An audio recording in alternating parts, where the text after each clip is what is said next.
Gente, eu quero olhar para Bartimeu mais uma vez com vocês.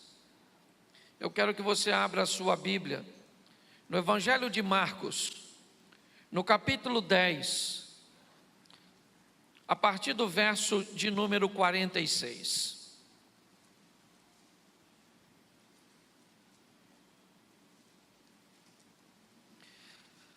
O tema da minha mensagem é: aproveite as oportunidades. O texto ali diz assim: então chegaram a Jericó.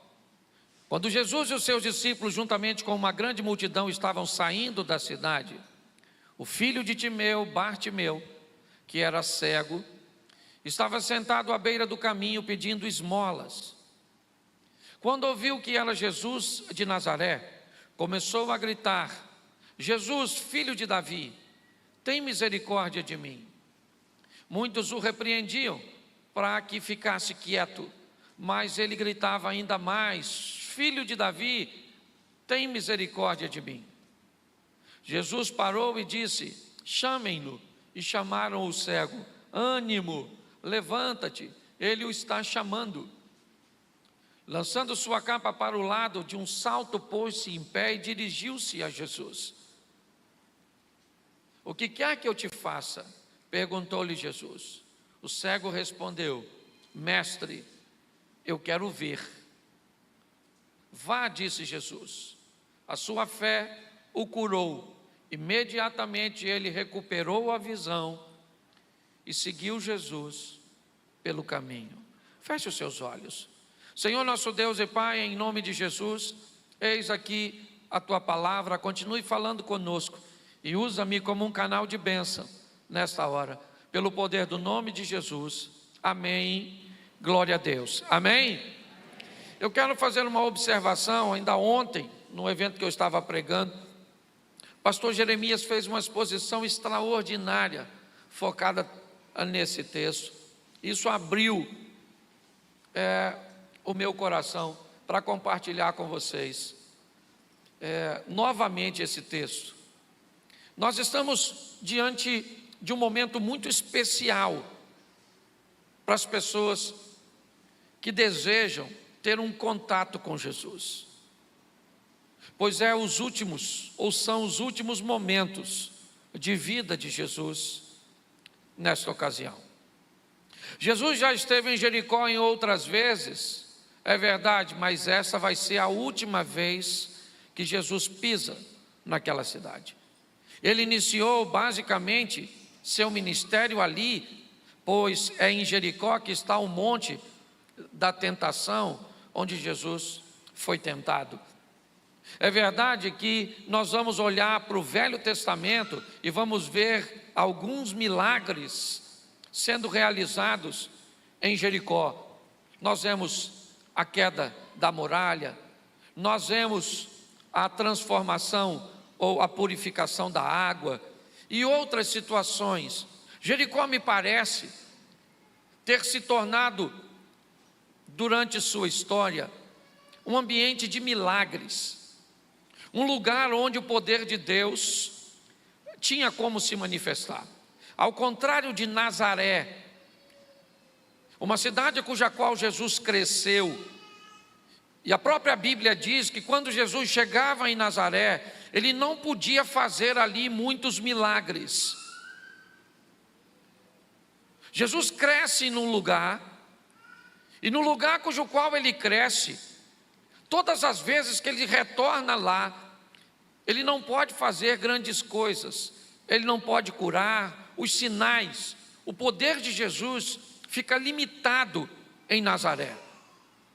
Enquanto Jericó, me parece, é um local de alto aproveitamento, de boa performance, de excelentes resultados para Jesus, a Bíblia diz que Nazaré não. Nazaré é um local onde as atividades de Jesus se tornam tímidas, se tornam limitadas. O que será que tem em Nazaré que limita o poder de Jesus? Será que todas as vezes que Jesus se aproxima de Nazaré, ele enfraquece em seu poder? Por que é que quando ele chega em Betânia, em Naim, em Jerusalém, por que é que quando ele passa por inúmeros lugares, coisas grandes, extraordinárias, exponenciais acontecem? Mas quando ele chega em Nazaré, as coisas se limitam. Pastor, é difícil explicar isso, até porque nós estamos falando de um lugar. O que esse lugar faz para limitar o poder de Jesus? Pois é, a verdade não tem nada a ver com o local em si, com o ponto geográfico, com a georreferência. Não. O problema aqui são as pessoas que moram naquela cidade. As pessoas que moram no ambiente onde Jesus cresceu, tratam Jesus como se ele fosse alguém comum. Quando nós olhamos para esse texto, o que eu vejo hoje é que pessoas podem ser como Jericó, e pessoas podem ser como Nazaré. Famílias, negócios podem ser como Jericó. Ministérios podem ser como Jericó. Um ambiente de cura, de milagre, de clareza, de abertura de visão, de muros caindo, de águas sendo transformadas, certo? Do poder de Deus sendo manifesto, de tentações sendo vencidas. Ou pessoas podem ser como Nazaré, um comportamento altamente limitado ou limitante, pouquíssimas coisas acontecem, nada de interessante. E por que é que essas coisas não acontecem ali? Porque as pessoas dali, a empresa, a igreja, a família, o casamento, essas pessoas estão tratando Jesus como Nazaré tratava.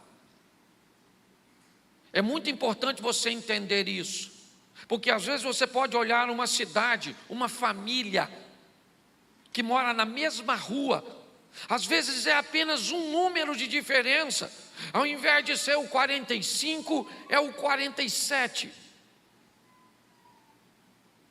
Do lado da sua casa, na frente da sua casa, o que tem lá? Felicidade, paz, harmonia, prosperidade, presença de Deus. E o que tem do lado de cá? É dor, é crise, é perda. Quando nós olhamos para Jericó, a fama de Jericó, ela é extraordinária. Ah, pastor, mas uma palavra foi lançada que quem erguesse Jericó, o primeiro filho ia morrer no início da obra, né? E o mais velho iria morrer no final. Pois é, coisas desagradáveis também aconteceram em Jericó. Mas a história de Jericó é uma história de milagres. Eu queria abrir a minha mensagem hoje dizendo que você precisa definir que tipo de vida você quer. Uma vida como Jericó, de milagres, de movimento, de ação, de mover de Deus, ou uma vida como Nazaré? Quando nós olhamos para Bartimeu, nós vamos tirar proveitos dessa mensagem. Por quê? Porque nós precisamos aproveitar as oportunidades. Bartimeu não sabe, mas ele não terá uma nova oportunidade com Jesus. Jesus não volta mais a Jericó, ele vai morrer. Em muitas situações na nossa vida, nós teremos oportunidades, ou novas oportunidades, na mesma situação, ou no mesmo propósito. Mas aproveitar as oportunidades que já vêm na nossa direção, logo de primeira vez, eu digo para você que é muito mais confortável. Quando nós vamos olhar para Bartimeu, eu quero ver com você por que é que ele conseguiu êxito naquilo que ele procurava. O primeiro ponto nós já sabemos, por que é? Porque ele está num lugar onde milagres costumam acontecer. Você precisa estar no lugar certo. Você precisa definir, observar, fazer uma avaliação, ter a sensibilidade se você anda frequentando os lugares corretos. Porque tem pessoas que têm tudo para dar certo e não dá, porque estão vivendo no lugar errado. Eu já vi gente falando isso a respeito dos seus negócios. Ah, se eu morasse em outro local, eu romperia nos meus negócios. Ah, se eu morasse em outro local, eu conseguiria uma pessoa melhor para se relacionar. Eu já vi muita gente, e outras até que nem concordam com isso. Mas em algumas situações, existe um fundo de verdade. Mas por que é que Bartimeu teve êxito? Ele é um cego, não é o único? Não. Tem outros cegos, outros pobres, outros feios, outros doentes. Tem outros, você não é o único. Ok? Tem outros. Por que é que acontece na vida de um e não acontece na vida dos outros? Aí é uma questão de postura, de posicionamento. Deus não tem privilegiados. Quando nós vamos observar Bartimeu, nós vamos observar que algumas coisas fazem diferença. Porque Bartimeu é um cego à beira do caminho, ele não é bobo. Não sei te dizer se ele está na entrada ou na saída da cidade, mas Jericó via naqueles dias o dinheiro sendo derramado de forma muito forte por causa de Herodes na construção do templo. Viver em Jericó naquela época era muito mais fácil, porque Jerusalém estava vivendo a pressão do exército romano, e como havia muito dinheiro, certo? O lugar que tem muita prosperidade e muito dinheiro também costuma ter muito ladrão, certo? Quando nós olhamos para essa situação, nós sabemos que muitas pessoas com muitos recursos passavam por aquele caminho. Então Bartimeu se colocou numa posição, mesmo sendo cego, que ele mandava uma mensagem para a sua vida e para seu futuro: eu desejo melhorar de vida, eu desejo ser abençoado, eu desejo ser próspero. É o que ele está buscando. Mas passou um mendigo buscando ser próspero, pedindo esmola. Essa era a realidade do mendigo naquela época. E de um cego. É assim que funcionava. Cuidado para não trazê-lo para a nossa, ou para a realidade de hoje. O que nós vemos, em primeiro lugar, é a expectativa que esse camarada tem. Ele nutre uma expectativa grande de ter aquela situação vencida. Bartimeu é alguém que a situação dele vai mudar. Por quê? Porque apesar de ser extremamente difícil, basicamente impossível, existe nele uma expectativa. Ele não perdeu a expectativa de um ambiente de melhora, talvez no mínimo de conseguir um tempo ficar fora daquele ambiente de pedinte. Eu não sei o que ele queria, mas a primeira coisa que muda a história deste homem é a expectativa que ele tem do futuro. E quando ele escuta no texto que Jesus vai passar, aí a expectativa do camarada vai nas nuvens. Coloca para mim o texto de Lucas, capítulo 4, verso 19. Lucas 4, 19.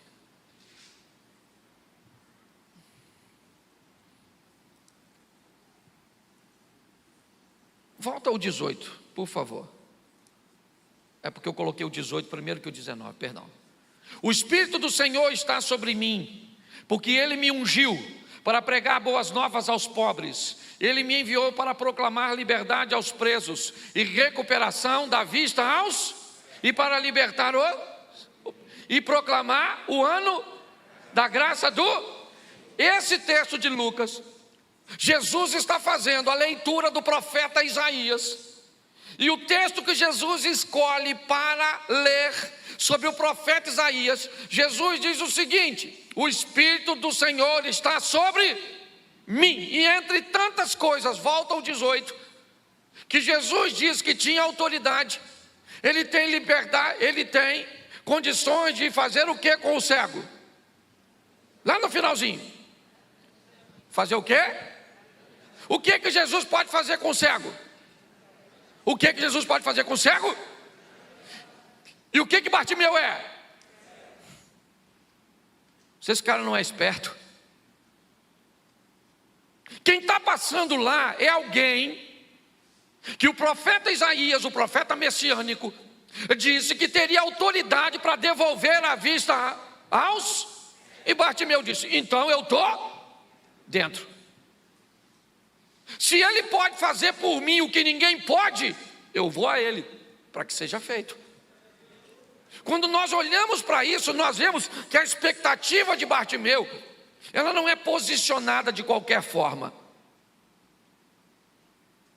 Ele sabe quem é que está passando e o que aquele que está passando pode fazer. Qual é o grande problema das expectativas? É que todas as expectativas não correspondidas têm tendência a gerar algum tipo de frustração. E pessoas frustradas por decepções e expectativas anteriores correm o risco de não conseguir sobreviver a essas decepções e continuar tendo expectativas. Muitas pessoas sofrem sérios danos nesse processo, simplesmente porque colocam suas expectativas no lugar e nas pessoas erradas. Bartimeu não. Jesus já passou outras vezes ali, nós vamos ver isso mais à frente. Ele coloca a expectativa na pessoa certa, na hora certa. É isso que ele quer.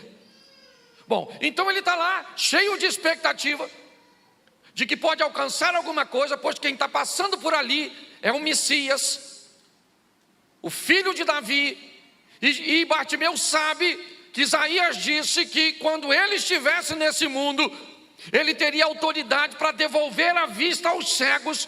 Então Bartimeu está dizendo: é a oportunidade que eu tenho de encontrar com ele. Pois é, o que Bartimeu vai descobrir é que a promessa está feita, mas ele está vivendo na geração do cala-boca, do fica quieto. Dá para atualizar o texto? Para o dia de hoje? O que o pessoal está mandando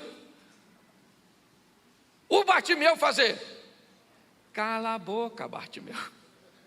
Fica quieto, Bartimeu.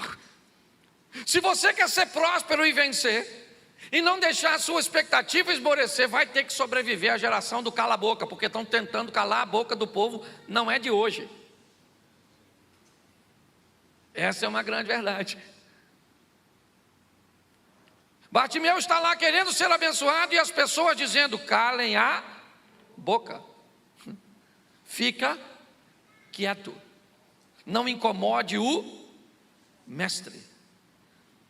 Ele está ali, com uma expectativa, mas sua expectativa não é nada sem uma iniciativa.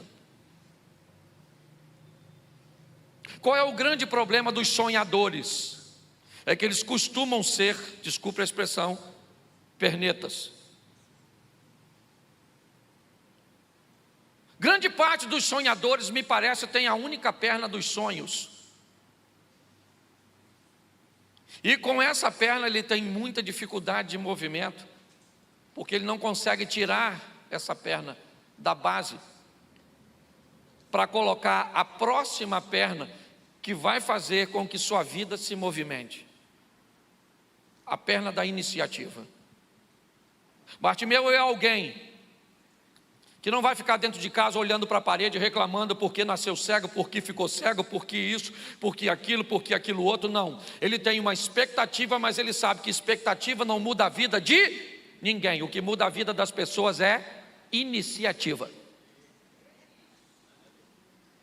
Está assim de gente com muita expectativa do que Deus vai fazer, e sabe o que acontece? Nada.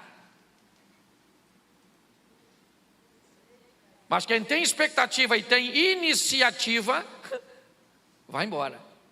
É assim que funciona. Por que Naamã ficou curado? Porque ele saiu de Damasco e foi até Samaria. Chegou lá, o que ele encontrou? Um rei nu, dizendo que não tinha poder para fazer nada com ele. O que a expectativa dele fez? Foi para o buraco. Aí ele recebe a notícia, e lá vai ele, cheio de expectativa, achando que Deus vai fazer segundo o seu modelo. E quando ele chega lá novamente, ele tem um problema com a expectativa. E ele diz que não era aquilo que ele estava esperando, mas ele tinha iniciativa. E por causa da iniciativa ele ficou curado e não da expectativa. Se dependesse da expectativa dele, ele tinha voltado para casa doente, sim ou não? Mas ele tinha iniciativa. Talvez você tenha muita expectativa, mas pouca iniciativa. E o que move a vida? O que move a vida é aqui, ó. Quer anotar aí, queridinho? Gálatas 6, 7 é o princípio que Deus criou para mover os acontecimentos. Não se deixem enganar, de Deus não, pois o que o homem, o que ele fizer, suas iniciativas irão gerar reações, fatos, acontecimentos. A Bíblia está dizendo, não se engane, gente. Você gosta de orar muito, continue orando, mas descubra que oração por si só é apenas uma das bases. Você tem que ter uma outra para gerar um movimento, e ela é ação, iniciativa. Deus não, ou de Deus não se zomba, pois o que o homem fizer, ele vai, o que ele faz causa uma reação, e a reação traz para ele de volta o que ele espera ou não, dependendo se a ação for positiva ou for negativa. Pastor, mas uma iniciativa para Bartimeu é muito difícil. Por quê? Mateus 24, 12.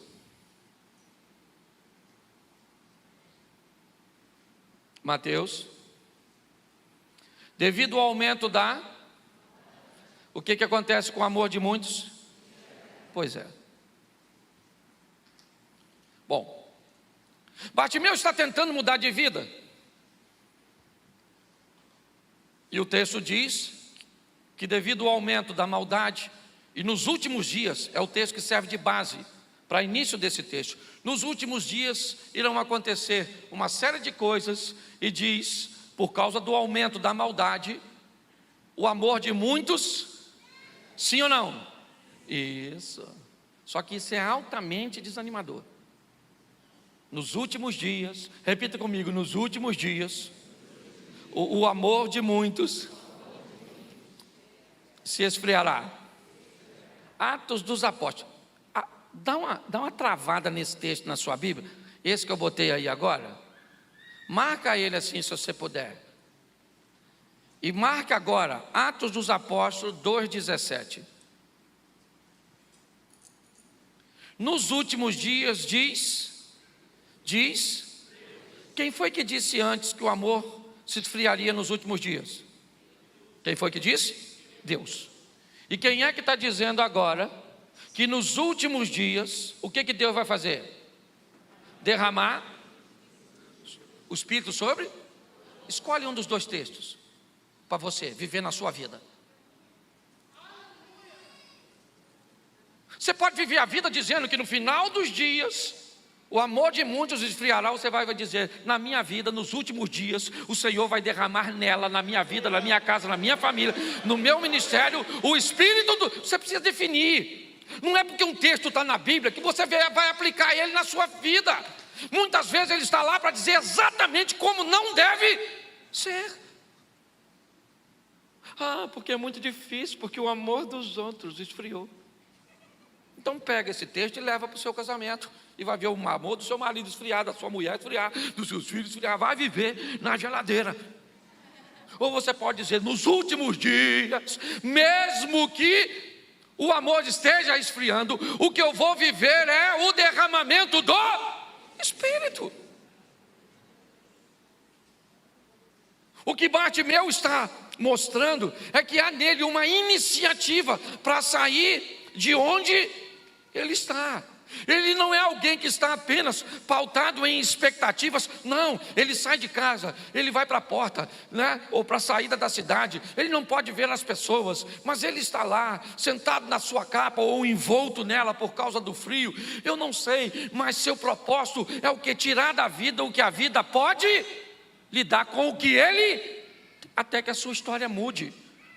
Para de fazer corpo mole, se o que você tem hoje não é seu ideal. Não é seu ideal, mas é a sua realidade. Enfrente a vida, certo? Do jeito que ela veio para você e pronto. É assim que funciona. Você quer que a sua vida mude? Então, coloque isso. Agora, para isso, ele vai ter que ter o terceiro ponto. O primeiro foi qual mesmo? Vamos começar a mensagem de novo. Fala comigo, expectativa. Isso. Por quê? Porque ele pode fazer. Ele pode mudar seu casamento. Ele pode abrir uma porta de trabalho para você. Ele pode curar. Ele tem autoridade para isso. Então você pode ter expectativa nele, sim ou não? Você tem que escolher um local adequado para estar, sim ou não? Isso. Aqui é um local de milagre, sim ou não? Então você está no lugar certo. E ele está aqui. Aí ele está falando com você o quê? Expectativa é maneiro, mas você tem que ter iniciar e correta, assertiva.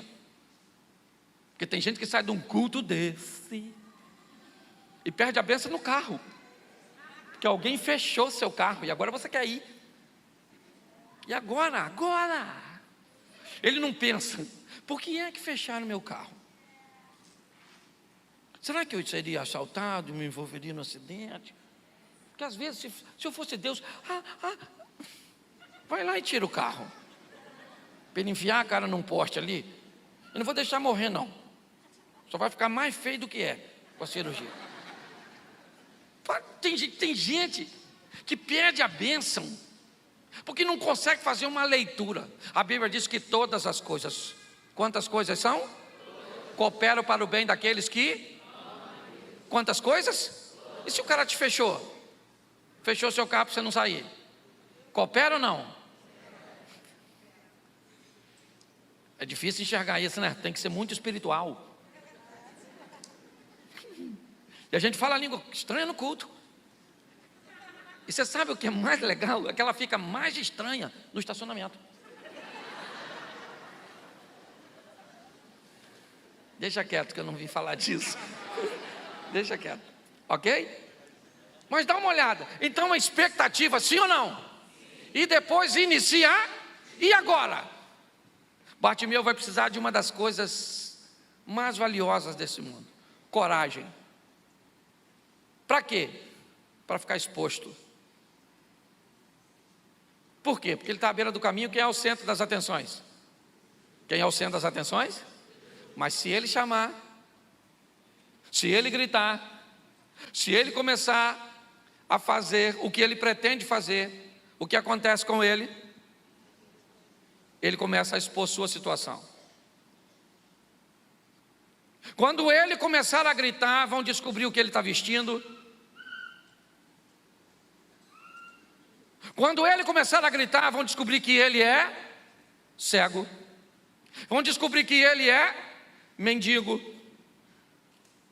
Quando ele tomar a decisão que ele pretende, ele sai do anonimato e vai para os holofotes. Ele pode ser exposto ao ridículo. Ele pode ser ignorado por Jesus.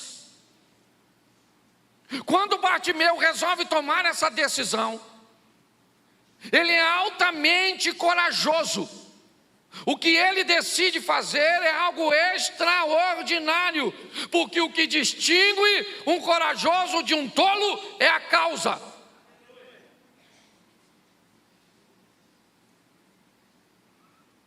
Quando você vê esse camarada começar a gritar,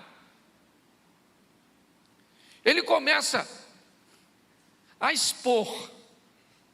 Está assim de gente, ó, que não resolve o seu problema porque não tem coragem de resolver, porque tem medo de dizer que apanha do marido, porque tem medo de dizer que tem alguém na casa abusando de uma criança,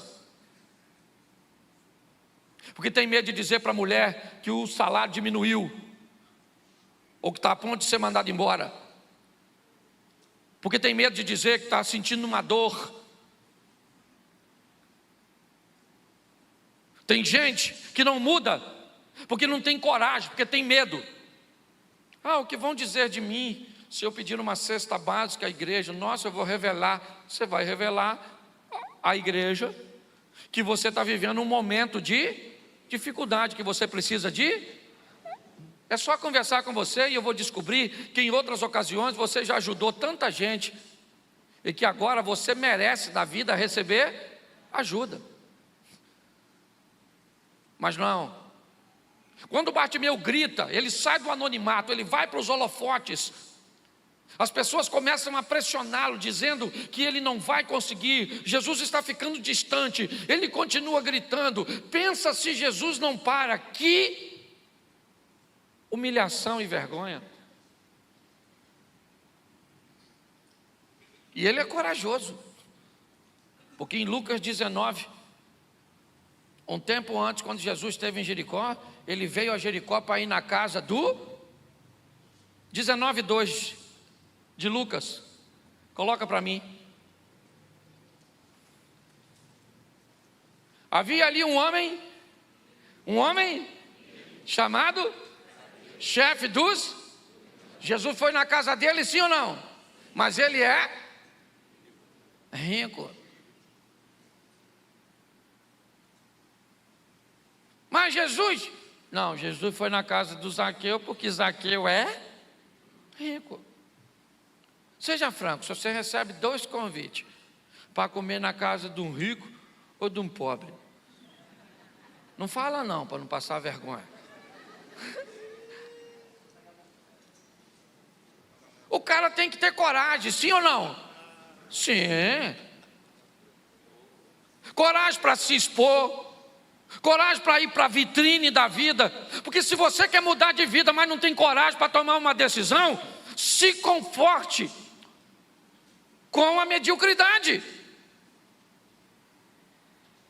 Problemas têm que ser tratados e expostos. Você tem que ter coragem para trazer o problema para os holofotes, para que eles sejam tratados. Uma tempestade está afundando um barco. Onde é que está o problema? No porão. É Jonas. O capitão do navio vai no porão e diz: meu irmão, sai do porão e vem para o converse, porque problema a gente resolve no claro. Mas tem que ter coragem. Você não tem coragem para dizer que teu casamento está ruim? Então viva o divórcio. Você não tem coragem para dizer que a sua intimidade com sua esposa está ruim? Então viva o adultério. Você não tem coragem para estudar, não tem iniciativa, você não tem nada, então o que você vai ver? Quando Bartimeu, ele grita, pronto, ele é o centro das atenções, acabou, está todo mundo olhando, as pessoas pararam e estão mandando ele calar a boca. Por que estão mandando ele calar a boca? Porque ele está chamando a atenção. E aí ele chamou a atenção de Jesus. Aí Jesus para a multidão. Por que a multidão parou? Por quê? Porque Bartimeu teve coragem de sair do anonimato. A multidão, quem parou a multidão foi quem? Foi Bartimeu, não foi Jesus. Porque Jesus parou a multidão por causa de Bartimeu. Por que as pessoas deixaram de fazer seus afazeres e começaram a falar com Bartimeu para calar a boca? Porque o que Bartimeu fez começou a atingir a vida delas. Ele teve coragem. E muitas vezes é isso que a sua e a minha vida está pedindo de nós. Tenha coragem de tratar às claras o que você tem, o que você sente, o que você quer. Se você não tiver coragem, quem confessa fraqueza não confessa fracasso. E, inevitavelmente, com expectativa no lugar certo, ou na pessoa certa, estando no lugar certo, tomando a iniciativa e com coragem, ele vai alcançar o que quer. Por quê? Porque o que ele quer, ninguém pode fazer. Ninguém pode dar a ele a visão. E é isso que Jesus faz. Quando Jesus chama, volta por favor para Lucas. Bota os 51, 52, 19 de Lucas. No 52 acaba, né? Bota os 50, os 51. Lucas 19. Bota os 50. É isso? Lucas 19. Eu mandei colocar lá na frente que eu estava com o texto me atrapalhei com Lucas e com Zaqueu. Coloca para mim Marcos capítulo 10, perdão. É que eu me atrapalhei no texto, versos 50. Você não estava achando, coitado. Lançando sua capa de um lado, para o lado, de um salto pôs-se em pé e dirigiu-se a Jesus. Presta atenção agora. Ele está de frente para Jesus. E Jesus pergunta algo para ele: o que você está querendo que eu te faça? Fala para mim. O que você quer?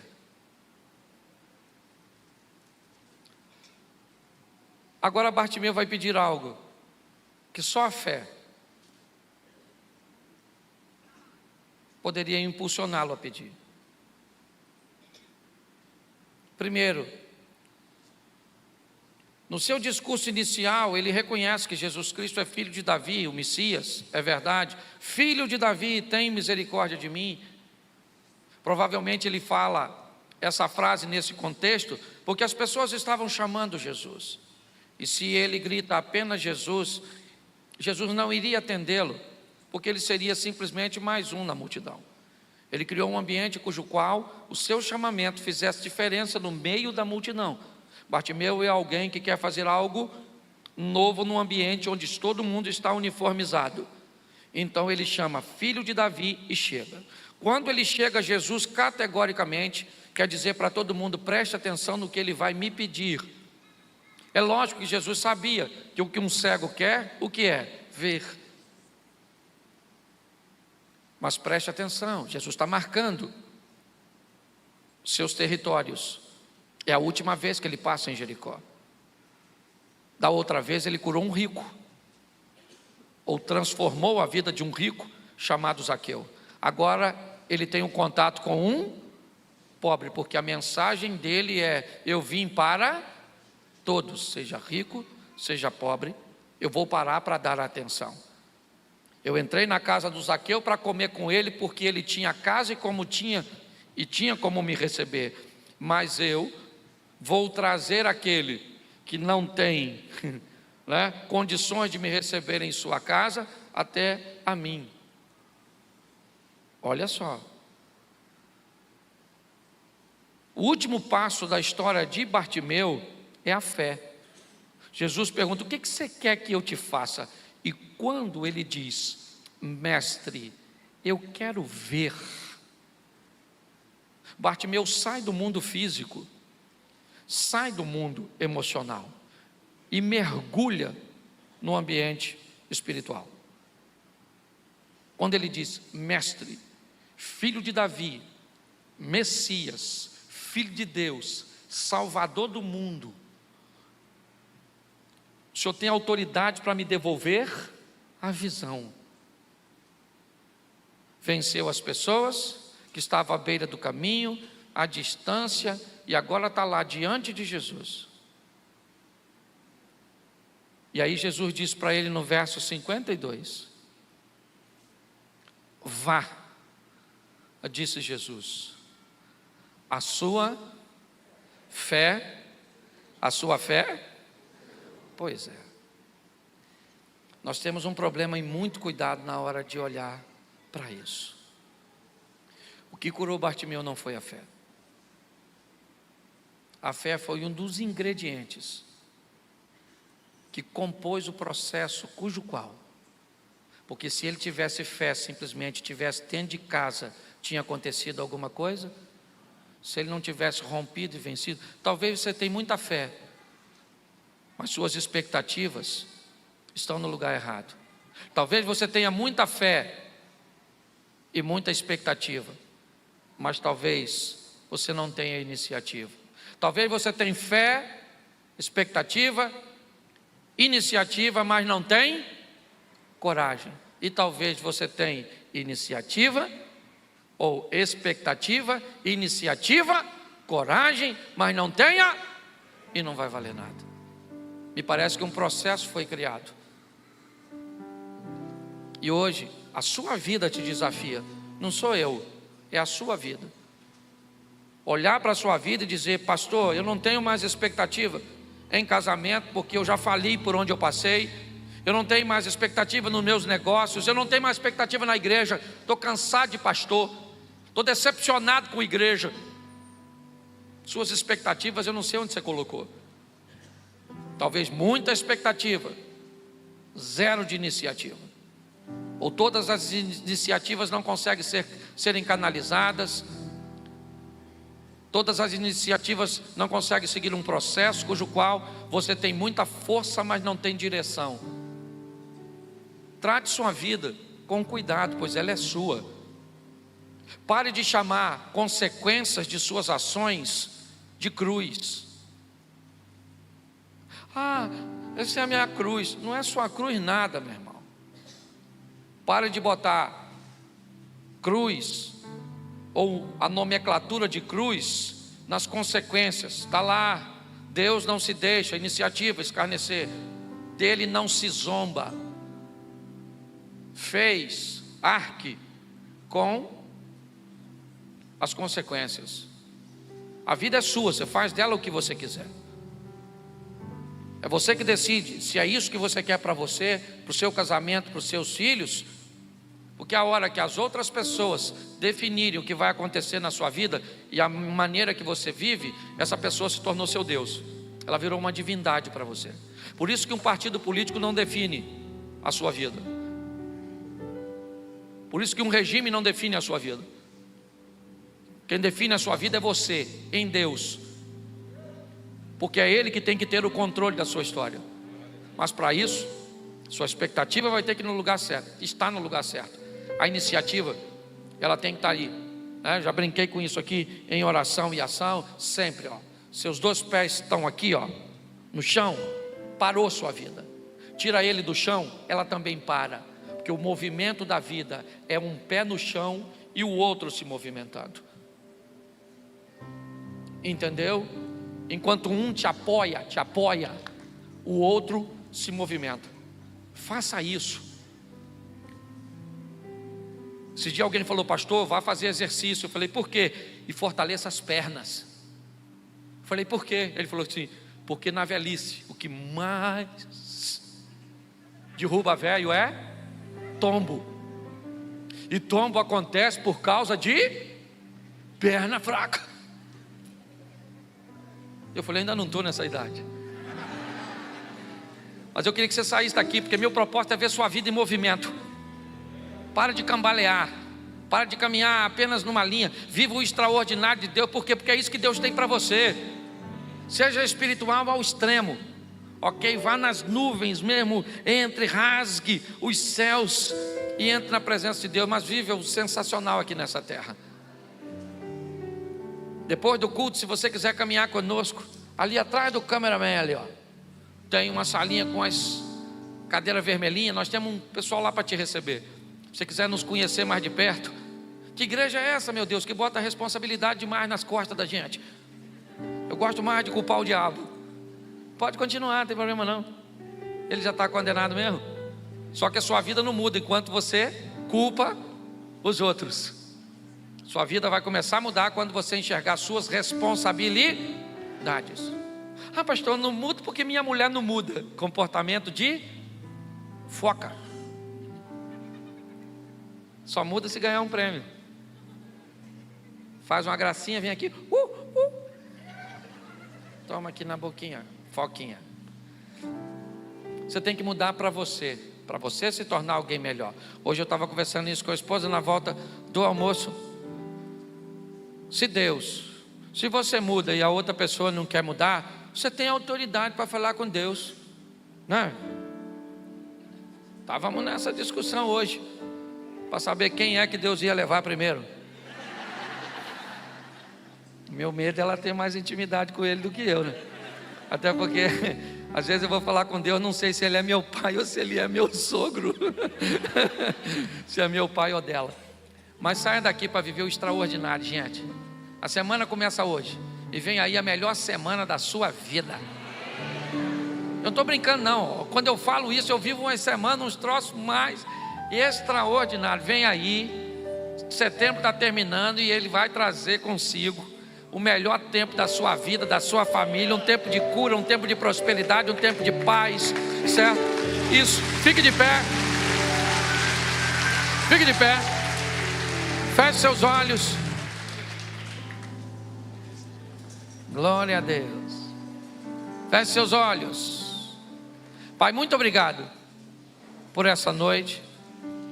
Saiamos aqui mais conscientes do que entramos, sóbrios, responsáveis, mais íntimos de Ti, próximos. Que essa seja uma semana de oração, de leitura da palavra, de jejum, de controle dos lábios, de selecionar os ambientes que vamos frequentar. Queremos ir para Jericó e não para Nazaré. Abençoa a nossa casa, a nossa família. Que seja uma semana de bênção, de vitórias. Que o grande amor de nosso Deus Pai, a graça de nosso Senhor e Salvador Jesus Cristo e as doces consolações do Santo Espírito de Deus seja para com todo o povo do Senhor. E todos digam: que Deus te abençoe. Sente aqui, você daqui. O pessoal de trás aí, 30 segundinhos para sair. Pode ficar sentadinho, porque é 30 segundos mesmo. Não adianta você sair agora, que senão dá tumulto ali. Se você quiser